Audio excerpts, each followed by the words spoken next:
بسم اللہ الرحمن الرحیم بسم اللہ الرحمن الرحیم ربنا آتنا فی الدنیا حسنۃ وفی الآخرۃ حسنۃ وقنا عذاب النار۔ عزیز طلبہ، السلام علیکم ورحمۃ اللہ وبرکاتہ۔ امید ہے آپ سب خیریت سے ہوں گے۔ اصول الکافی سبق 23 میں مقدمہ اصول کافی کا 17واں حصہ ذکر ہونے والا ہے۔ سب سے پہلے خلاصہ جات کو دیکھ لیتے ہیں۔ گزشتہ سبق میں شک و تردید کی حالت میں عبادت اور بندگی کے مقاصد کا حاصل نہ ہونا ذکر ہوا۔ مقاصد شریعت کی رعایت کے اسباب وغیرہ بیان ہوئے تھے، اور اس درس میں ہم شک کے احکام کو بیان کریں گے، عبادت گزاروں کی اقسام بیان کریں گے، حل لغات اور شارحین کے نظریات بھی ذکر ہونے والے ہیں۔ سب سے پہلے مقدمہ اصول کافی کی عبارت کو دیکھ لیتے ہیں۔ فرمایا والامر فی الشاق کے المؤدی بغیر علم وبصیرۃ الی اللہ جل ذکرہ ان شاء تطول علیہ فقبل عملہ وان شاء رد علیہ لان الشرط علیہ من اللہ ان یؤدی المفروض بعلم وبصیرۃ ویقین کئی لا یکون ممن وصفہ اللہ فقال تبارک وتعالی ومن الناس من يعبد الله على حرف فإن أصابه خير اطمأن به وإن أصابته فتنة انقلب على وجهه خاسر الدنيا والآخرة ذلك هو الخسران المبين لأنه كان دخيلا فيه بغير علم ولا يقين فلذلك صار خروجه بغير علم ولا يقين۔ اس میں آنے والی لغات کو دیکھ لیتے ہیں۔ تطول فضل و کرم کرنا، انعام کرنا، حرف کنارہ، فتنہ آزمائش، اصابہ پہنچنا، حاصل کرنا، خسران نقصان اور خسارے کو کہتے ہیں، انقلبہ بدلنا۔ تو مقدمے کی اس عبارت کا ترجمہ دیکھ لیتے ہیں۔ والامر فی الشاق کے المؤدی بغیر علم وبصیرۃ الی اللہ جل ذکرہ، یعنی ایک انسان شک کی حالت میں علم و یقین اور بصیرت کے بغیر جو اپنے واجبات انجام دے رہا ہے، معرفت بھی اس کی شک اور تردید کی صورت میں ہے، تو اس کا معاملہ اللہ کے سپرد ہے جل ذکرہ، جس کا ذکر عظیم ہے، یعنی اللہ تعالیٰ اس کے بارے میں فیصلہ کرے گا، کیونکہ وہ خود تو اپنے واجبات کو شرط کے ساتھ علم و یقین کے ساتھ انجام نہیں دے چکا۔ ان شاء تطول علیہ، اگر اللہ تعالیٰ چاہے گا تو اس پر فضل و کرم کرے گا، فقبل عملہ، اور اس کے عمل کو قبول کر لے گا، وَإِن شَاءَ رَدَّ عَلَيْهِ، اور اگر چاہے تو اس کے عمل کو رد کر دے۔ کیوں؟ لِأَنَّ الشَّرْطَ عَلَيْهِ مِنَ اللَّهِ أَن يُؤَدِّيَ الْمَفْرُوضَ بِعِلْمٍ وَبَصِيرَةٍ وَيَقِينٍ، چونکہ اس پر اللہ تعالیٰ کی طرف سے شرط ہے کہ وہ اپنے واجبات کو علم، بصیرت اور یقین کے ساتھ ادا کرے، یعنی پہلے اپنے عقائد کو علم و یقین کے ساتھ حاصل کرے اور پھر اس کے بعد علم و یقین کے ساتھ اپنے واجبات کو ادا کرے۔ کئی لا یکون ممن وصفہ اللہ، شرط یہ ہے کہ وہ علم و یقین کے ساتھ اپنے واجبات کو انجام دے، تاکہ وہ ان لوگوں میں سے نہ ہو جائے کہ جن کی صفت خود قرآن میں اللہ تعالیٰ نے بیان کی ہے۔ فقال تبارک و تعالی، اللہ تعالیٰ کا ارشاد ہے، وَمِنَ النَّاسِ مَن يَعْبُدُ اللَّهَ عَلَى حَرْفٍ، کہ لوگوں میں سے کچھ ایسے ہیں جو اللہ تعالیٰ کی عبادت اور بندگی کنارے پر کرتے ہیں۔ فَإِنْ أَصَابَهُ خَيْرٌ اطْمَأَنَّ بِهِ، اگر اس کو خیر و برکت ملتی رہے تو وہ مطمئن رہتے ہیں۔ وَإِنْ أَصَابَتْهُ فِتْنَةٌ انقلب عَلَى وَجْهِهِ، اور اگر اس کو کوئی آزمائش اور مصیبت آ جائے تو وہ اپنے اوندے بل مڑ جاتے ہیں، بدل جاتے ہیں، یعنی ان کا مقصد اللہ کی عبادت سے، دینداری سے وہی مفادات ہوتے ہیں۔ اگر ٹھیک چل رہا ہے تو عبادت کرتے ہیں، اگر آزمائش آ جائے تو پھر مڑ جاتے ہیں۔ خاسر الدنیا والآخرہ، یہ لوگ دنیا اور آخرت میں خسارہ اٹھانے والوں میں سے ہیں۔ ذالک هو الخسران المبین، اور یہ واضح خسارہ ہے، لأنہ کان داخلا فیہ بغیر علم ولا یقین، چونکہ یہ لوگ دین میں داخل ہی بغیر علم و یقین کے ہوئے تھے، ان کو بصیرت نہیں تھی، دلائل و برہان نہیں تھے، تو شک اور تردید کی صورت میں، تقلید کی صورت میں، اپنے آباء و اجداد کی تربیت کی وجہ سے یہ اس میں داخل ہو گئے تھے، لیکن جب آزمائش پڑی اور شبہات آئے تو چھوڑ کے چلے گئے۔ فَلِذَلِكَ صَارَ خُرُوجُهُ بِغَيْرِ عِلْمٍ وَلَا يَقِينٍ، جس طرح وہ بغیر علم اور یقین کے داخل ہوئے تھے، اسی طرح علم و یقین کے بغیر ہی خارج ہو گئے دین سے۔ اس عبارت کے بارے میں علامہ میر داماد، جو علامہ ملا صدرہ کے استاد ہیں اور بہت بڑے فلسفی اور مفکر گزرے ہیں ان کی عبارت کو دیکھتے ہیں. وہ فرماتے ہیں قولہ تبارک و تعالی ومن الناس من یعبد اللہ علی حرف. الحرف الاصل الطرف والجانب، حرف تو ایک طرف اور کنارے کو کہتے ہیں. وبہ سمی الحرف من حروف الہجاء، حروف ہجاء میں سے ہر حرف کو بھی اس لیے کہتے ہیں کہ وہ ایک کنارہ ہوتا ہے، ایک لفظ کا ایک حصہ ہوتا ہے. اے علی طرف وجانب من الاعتقاد، آیت میں بھی مراد یہ ہے کہ کچھ لوگ اللہ کی عبادت کرتے ہیں کنارے پر. یمیلہ کل ممیل، ہر میلان پیدا کرنے والا اس کو اپنی طرف کھینچ لیتا. یزیغہ کل مزیغ یزعجہ کل مزعج، ہر بندہ اس کو ٹیڑھا کرنے والا ٹیڑھا کر سکتا ہے اور ہر اذیت کرنے والا اس کو اپنی طرف کھینچ سکتا ہے. لا قار البصیرہ ثابت التبصر علی حاق الیقین مستقر العلم و متن العقل المضاعف. وہ بصیرت میں ثابت نہیں ہوتے اور یقین پر قائم نہیں ہوتے، علم اور ان کا پختہ نہیں ہوتا اور عقل مضاعف ان میں نہیں پائی جاتی. جیسے یہ بال رواسی ہوتے ہیں، بڑے پہاڑ ہوتے ہیں کہ ان کو بڑے بڑے طوفان بھی اور آندیاں بھی ہلا نہیں سکتی. فلا یستطیع ان یقلق له صوت حائل، کہ کوئی آواز ان میں اضطراب پیدا نہیں کر سکتی. ولا ان یزلزلہ ریح عاصف، اور نہ ہی آندیاں اور طوفان ان کو ہلا سکتے ہیں. مومن کی تشبیہ بعض روایت میں اسی طرح آئی ہے کہ مومن کی مثال جبل راسخ کی طرح ہونی چاہیے، یعنی اس کا اعتقاد اور یقین دلائل اور برہان کی روشنی میں ہو، اور وہ اس طرح نہ ہو جیسے قرآن کی آیت میں فرمایا گیا ہے کہ کچھ لوگ ایک کنارے پر عبادت کرتے ہیں، جب تک فائدہ ہو تو عبادت چلتی ہے، جب ازمائش آئے تو پھر بھاگ جاتے ہیں. جناب ملا صالح مازندرانی نے بھی اپنی شرح اصول کافی میں اس مطلب کی تفصیل بیان کی ہے. لأن الشرط علیہ من اللہ ان یؤدی المفروض بعلم و بصیرہ و یقین کی لا یکون ممن وصفہ اللہ. تو اس آیت کو ذکر کرتے ہیں اور علامہ قاضی بیضاوی کی عبارت لے کے آتے ہیں علی طرف من الدین لا ثبات له فیہ، یعنی معنی یہ ہے کہ وہ دین کے کنارے پہ ہوتے ہیں، ان کو اعتقاد پختہ نہیں ہوتا. کالذی یکون علی طرف الجیش فإن حس بظفر قر والا فر، جیسا کہ ایک شخص لشکر کے کنارے کنارے پہ چلتا ہے کہ اگر کامیابی ہونے لگے تو پھر ٹھہر جاتا ہے غنیمت حاصل کرنے کے لیے، اور اگر سختی ہو جائے تو فرار کر لیتا ہے. تو خود قرآن میں بھی ہے کہ فإن أصابه خير اطمأن به وإن أصابته فتنة انقلب على وجهه. تو قال أيضا روي أنها نزلت في أعاريب قادموا الى المدینہ فکان احدهم اذا صح بدنه ناطجت فرسه مہرا سریا وولدت امراته غلاما سویا كثر ماله وماشیته قال ما اصبت منذ دخلت في دینی هذا الا خیرا واطمأن به. کہ کچھ عرب لوگ آئے تھے مدینہ میں اور ان میں سے ایک شخص تھا کہ جب اس کی صحت سلامتی چل رہی ہے اور اس کے پاس مال دولت موجود ہے، بچے اس کی اولادیں ہو رہی ہیں، مال مویشی زیادہ ہیں، تو کہتا کہ یہ میرے دین کی وجہ سے مجھے خیر اور برکت ملی ہوئی ہے.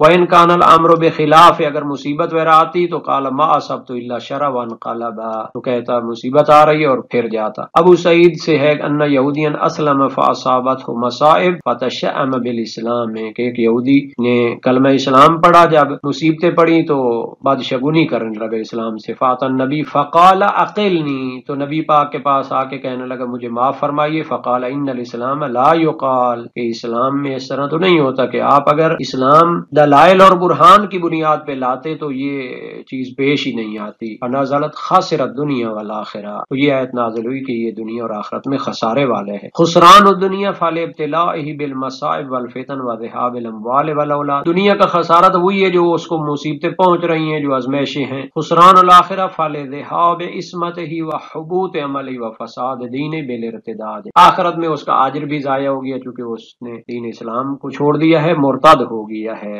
علامہ ملا صدرہ نے شرح اصول کافی میں اس عبارت کے بارے میں ایک اہم سوال اٹھایا ہے، اشکال اٹھایا ہے، پھر اس کی تحقیق پیش کی، اس کو بھی دیکھ لیتے ہیں. فرمایا یہ جو امام کلینی نے فرمایا ہے ان شاء تطول علیہ فقبل عمل و ان شاء رد علیہ، کہ اگر اللہ تعالیٰ چاہے شک و شبہ کی حالت میں عبادت کرنے والے کی عبادت قبول کر لے اور اس پر اپنا فضل و کرم جاری کرے، اور اگر چاہے تو اس کو رد کر لے. موضع و نظر بحسب ظاہر، ظاہری لحاظ سے اس میں اشکال اور تحقیق کی گنجائش موجود ہے۔ اذ لیست مشیت اللہ و ارادتہ عند هذه الطائفة الفائزة مما يصح تعلقها بشيء من الطرفين الا لداء ومرجح لاستحالة الترجیح عندنا من غیر مرجح، کہ اس میں کیا اشکال ہے کہ جو بندہ شک کی صورت میں عبادت کر رہا ہے اور یقین حاصل نہیں کرتا، عقیدہ اس کا دلیل و برہان کی بنیاد پر نہیں ہے، چونکہ اللہ تعالیٰ کی ارادہ اور مشیت امامیہ کے نزدیک یہ کسی طرف تعلق نہیں پکڑتا مگر اس کی کوئی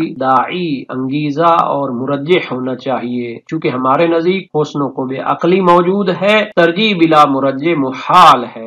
ایک بندے کے پاس صلاحیت نہ ہو اس کو کچھ دے دینا تو یہ کیا ہوتا ہے؟ ترجیح بلا مرجح ہوتا ہے۔ اس طرح تو یہ انہوں نے سوال اٹھایا ہے کہ اذا فقد الشرط فقد المشروط، تو پھر اس کو وہ ثواب بھی حاصل نہیں ہو سکتا۔ پھر اس کو جواب دیتے ہیں والتحقیق فی المقام ان الایمان ایمانان، ایمان کی دو قسمیں، تقلیدی کا ایمان العوام ومن یجری مجراہم، و ایمان علمی کشفی یحصل بانشراح الصدر بنور اللہ الموہوب او المقصود۔ ایک ایمان علمی کشفی ہوتا ہے جو یقین پر مشتمل ہوتا ہے، شرح صدر اس میں ہوتی ہے، اللہ تعالیٰ کی طرف سے نور عطا ہوتا ہے، جیسا کہ فرمایا افمن شرح اللہ صدرہ للاسلام فہو علی نور من ربہ، سورہ زمر آیت نمبر 22۔ فینکشف لہ بہذا النور وجود الحق وصفاتہ وافعالہ، اس نور کے ذریعے وجود باری تعالیٰ اور صفات و افعال کا یقین ہو جاتا ہے، کما ہوا علیہ فیتضح لہ ان الکل من اللہ ومرجعہ ومصیرہ الیہ، اس کو نظر آتا ہے کہ یہ پوری کائنات خدا کے کرشمہ ہیں اور اس کی مخلوق ہیں۔ فہذا صنف من المؤمنین هم النازلون فی الفردوس الاعلی فی غایت القرب من الملأ الاعلی من العلیین، یہ لوگ ہیں کہ جو اس دنیا میں آ کے اللہ کی معرفت عطا ہوتی ہے اور یہ کوشش کرتے ہیں، اپنے دل کو پاک کرتے ہیں، تو ان کو ثواب دیا جائے گا۔ ثواب کا بھی کنسیپٹ واضح ہونا چاہیے کہ ثواب کوئی مزدوری کے طور پر نہیں ہے، کسی عمل کی مزدوری کے طور پر، بلکہ ثواب یعنی ایک تعظیم کے ساتھ ایک بندے کو انعام دینا ہے، جیسے ایک تعلیمی ادارہ میں فرسٹ سیکنڈ تھرڈ کو انعام دیا جاتا ہے۔ تو اب جناب علی ایک تعلیمی ادارہ ہو، اس میں فرسٹ سیکنڈ مطلب کسی ادھر سے مزدور کو پکڑ کے لے آئے، جی یہ فرسٹ آ گیا، تو اصلاً وہ عقلاء کی نظر میں قبیح شمار ہوتا ہے۔ تو اس بنیاد پہ یہ اشکال ہے اور اس کو حل کرنے کی کوشش جاری ہے۔ تو علامہ ملا صدرہ کی عبارت چل رہی تھی، وہ فرماتے ہیں کہ ظاہر ہے کہ جو لوگ علم و معرفت کی بنیاد پہ ایمان لاتے ہیں ان کے بھی مراتب ہوتے ہیں، اور ان کے مراتب کیا ہیں؟ لا تعد ولا تحصی ہیں، چونکہ معرفت کی بھی حد نہیں ہے اور مختلف اس کے مراحل ہیں۔ لیکن جو بندہ تقلیدی ایمان لے آتا ہے تو وہ اصحاب الیمین میں ہوتا ہے اگر وہ اپنے ایمان پر باقی رہے اور خاتمہ بالخیر ہو جائے۔ ھذا حال من اجتنب الکبائر وادى كل الفرائض عنی الارکان الخمسہ، یہ اس شخص کا حال ہے کہ جو کبائر سے اجتناب کر چکا ہے تقلیدی ایمان کے ساتھ اور فرائض کو انجام دے چکا ہے، لیکن اگر ان میں سے کوئی کبیرہ انجام دیتا ہے، بعض ارکان اسلام کو چھوڑتا ہے، اگر وہ توبہ کر لے اور موت سے پہلے صالح ہو جائے تو وہ بھی ارتکاب نہ کرنے والے کے ساتھ ملحق ہوگا، لأن التائب من الذنب کمن لا ذنب له، چونکہ اس کے بارے میں روایات میں ہے کہ گناہ سے توبہ کرنے والا ایسے ہو جاتا ہے جیسے اس کا کوئی گناہ نہ ہو۔ تو یہ آیات میں ہے اور گنجائش ہے یعنی توبہ کی، اگر توبہ نہ کیا تو پھر اس کا معاملہ سخت ہے موت کے وقت، کیونکہ موت کے وقت بعض اوقات ایسے اسباب پیدا ہو سکتے ہیں کہ اس کا ایمان ہی ختم ہو جائے، خاتمہ بالخیر ہی نہ ہو۔ تو یہ ایمان تقلیدی کا حال ہے کہ جب اس نے توبہ بھی نہیں کی، گناہگار بھی ہے، تو پھر کیا ہوگا؟ اگر وہ علم و یقین رکھتا ہوتا تو پھر اس کا ایمان زائل ہونے والا نہیں تھا۔ علامہ ملا صدرہ اپنی شرح اصول کافی میں مزید تحقیق بیان فرماتے ہیں، سوء خاتمہ یا خاتمہ بالخیر نہ ہونا، شک اور تردید کی صورت میں فوت ہو جانا اور شقاوت پہ فرماتے ہیں اس کی دو صورتیں ہیں اور اس کا سبب دو طریقے سے ہوتا ہے۔ ایک تو ظاہری طور پر متقی ہے لیکن بدعت گزار ہے، فإن عاقبته مخطر جدا اذا اعتقد في ذات الله وصفاته وافعاله خلاف ما هي عليه اما برأيه وقياس الفاسد واما آخذا بالتقلید، کہ اس کی ایک صورت تو ہے کہ ظاہری طور پر تقوی ہے، عبادت ہے، لیکن اس کو بدعت میں پڑ گیا ہے، تو اس کا معاملہ خطیر ہے اگر وہ اعتقادات میں خدا کی ذات، صفات اور افعال میں خلاف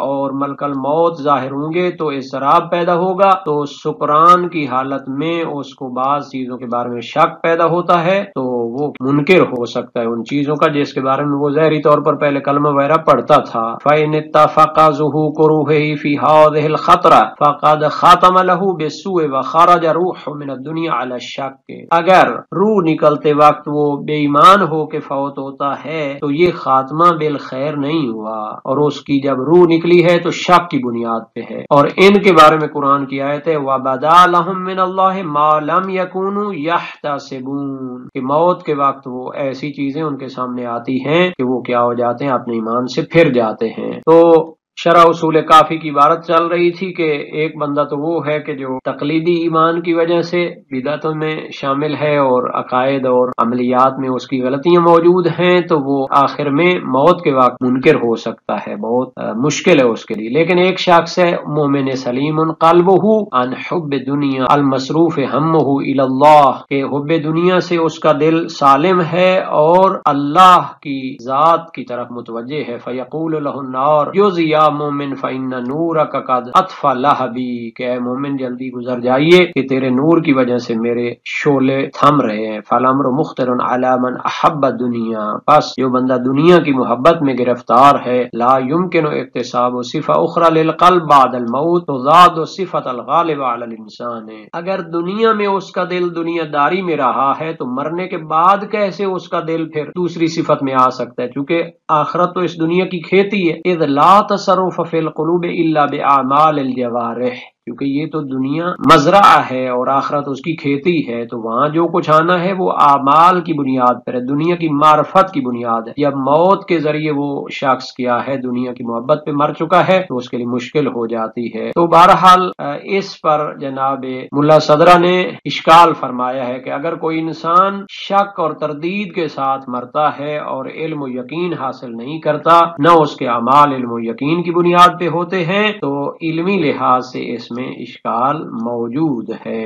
علم اصول فقہ کی کتابوں میں تفصیل کے ساتھ محققین نے باتیں کی ہیں، شک کے احکام بیان کیے ہیں۔ ہم نے پہلے بھی عرض کیا تھا کہ یقین کی حجیت ذاتی ہے، ظن کی حجیت میں بھی بحث ہے کہ اگر کوئی دلیل معتبر اس کی حجیت کی مل جائے تو ٹھیک، نہیں تو وہ اس پر بھی عمل جائز نہیں ہوگا، وہ بھی شک کے احکام میں داخل ہو جاتا ہے۔ تو شک کے 4 احکام ہیں، اگر حالت سابقہ معلوم اور یقینی ہو تو شک کی صورت میں استصحاب جاری کیا جاتا ہے، جیسے پہلے وضو کا یقین تھا، بعد میں شک ہو جائے کہ میرا وضو ٹوٹا ہے یا نہیں تو پھر اس کو باقی سمجھا جائے گا۔ اگر حالت سابقہ معلوم نہ ہو اور اصل تکلیف میں شک ہو کہ آیا یہ حکم ہماری طرح ہے یا نہیں ہے، علم اصول کی کتابوں میں مشہور مثال اس کی شرب توتن ہے کہ آیا سگریٹ نوشی، کیونکہ قرآن اور سنت میں تو اس کی واضح کوئی دلیل نہیں ہے حرام یا جائز ہونے کی، تو پھر اس کے بارے میں براعت جاری ہوتی ہے۔ اصولی اس میں براعت جاری کرتے ہیں، علماء اخبار و محدثین اس میں احتیاط جاری کرتے ہیں۔ تو بہرحال یہ اختلاف وہاں پہ تفصیل کے ساتھ ذکر ہے۔ اگر حالت سابقہ معلوم نہ ہو اور شک بھی مکلف بے میں ہو، یعنی اصل تکلیف معلوم ہے ایک نماز مجھ پر واجب ہے لیکن جمعہ ہے یا ظہر واجب ہے، تو اگر شک مکلف بے میں ہو،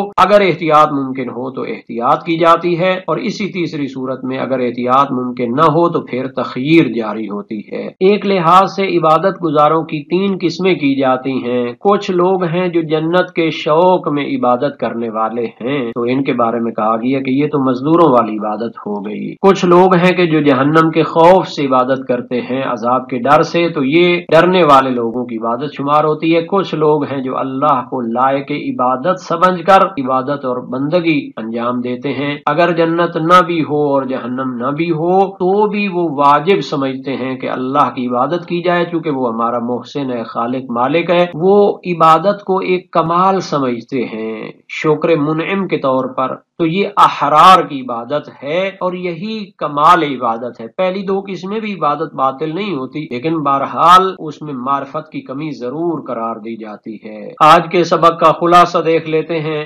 شک کے احکام بیان ہوئے، عبادت گزاری کی اقسام اور حل لغات اور شارحین کے نظریات بھی ذکر ہوئے ہیں۔